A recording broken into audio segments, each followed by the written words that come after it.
Welcome to Thoughts on the Market. I'm Jim Egan, co-head of Securitized Products Research at Morgan Stanley. And I'm Jay Backow, the other co-head of Securitized Products Research. And on this episode of the podcast, we'll be talking about mortgage rates, home sales volumes, and the U.S. housing market. All right, Jim.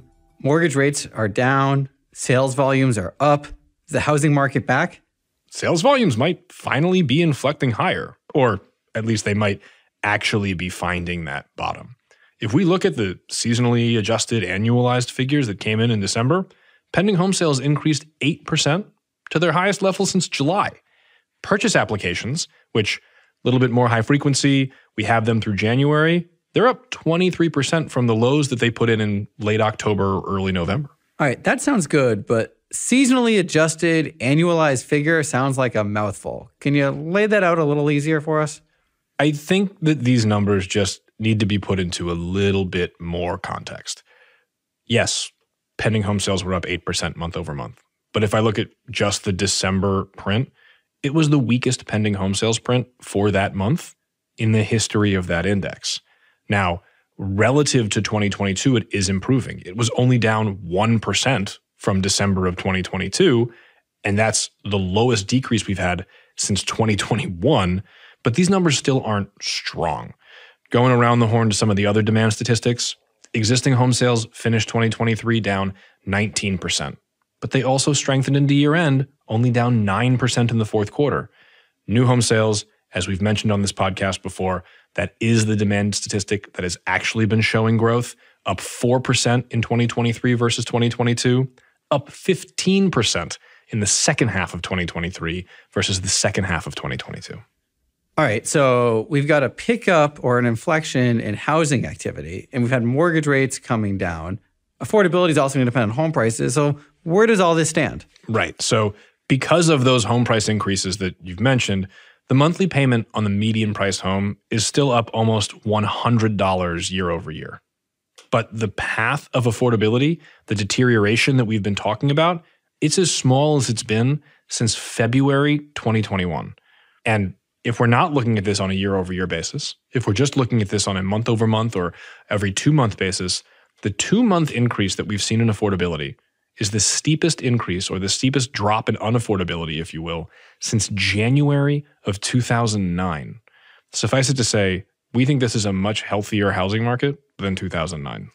All right. Now, what about the supply side? There's obviously a lot of ways we can get supply. One of the most straightforward methods is for someone just to build a new home. How's that data looking? We are building more homes.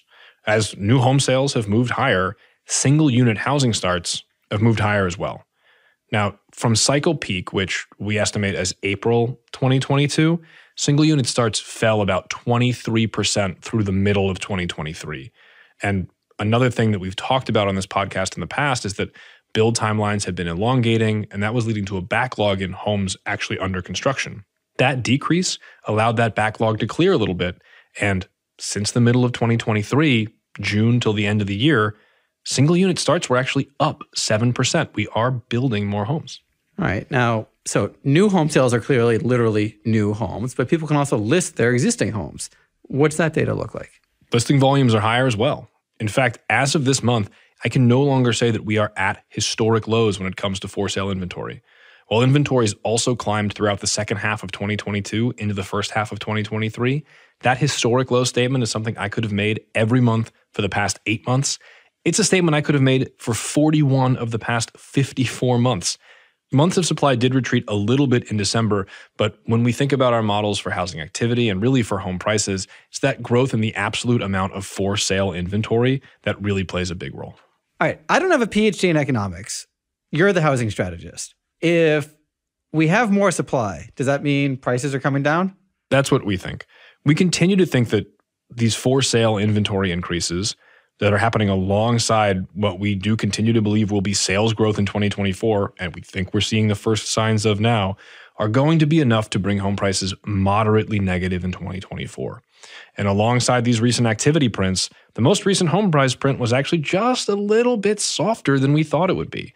We had forecasted about a 15 basis point decrease in home prices in November. We saw an 18 basis point decrease. It's not unusual for home prices to decrease month over month. in November, but this is kind of from our perspective, a little bit of validation from a home price forecast perspective. We're calling for them to fall 3% year over year in 2024. We think this is very moderate. We do not think this is a correction. We believe the housing market is on a very healthy foundation. Looks like we're moving towards sales increases, but we do still think you'll see a little bit of price weakness next year. Jim, thanks for taking the time to talk. Great speaking with you, Jay.